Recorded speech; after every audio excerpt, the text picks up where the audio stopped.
Now let's talk emotional, and our emotional health ties in with our mental health as well. So keep that in mind as we walk through this.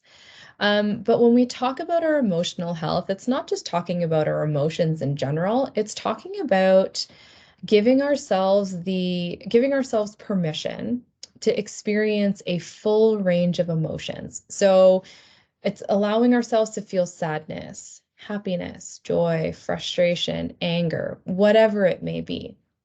Now, on top of that, it's also allowing ourselves to express a full range of emotions. So, when we're sad, how do we express that? When we're happy, how do we express that? When we feel and express in healthy ways instead of trying to hide and neglect emotions, it allows us to work towards elevating our emotional health. It may feel really, really uncomfortable for some of us to sit in certain emotions, but if you haven't given yourself, when you haven't given yourself the space to do so. So when you're practicing something like this, where you're like, I do want to allow myself to feel and express sadness, it may be really uncomfortable to do that and just sit in those emotions for a little bit. But the more that we allow ourselves to do it, the easier it'll become. You want to approach your emotions with compassion and being courteous to your own situation and surroundings. You're looking to extend your ability to experience and express emotions in terms of sitting in those arising emotions, expressing them in a really positive way, and processing those same emotions before moving on to the next thing.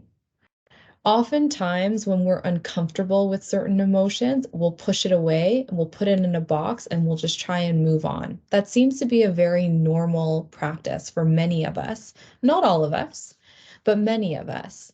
And so your emotional health is looking at the opportunity or giving yourself the opportunity to both experience your emotions and express them in healthy and conducive ways.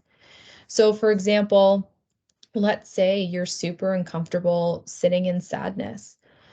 Just allowing yourself to sit there and process how you're feeling, regardless of how uncomfortable it may be. And if you continue to practice that, it will get a little bit easier to experience sadness and allow yourself to experience it.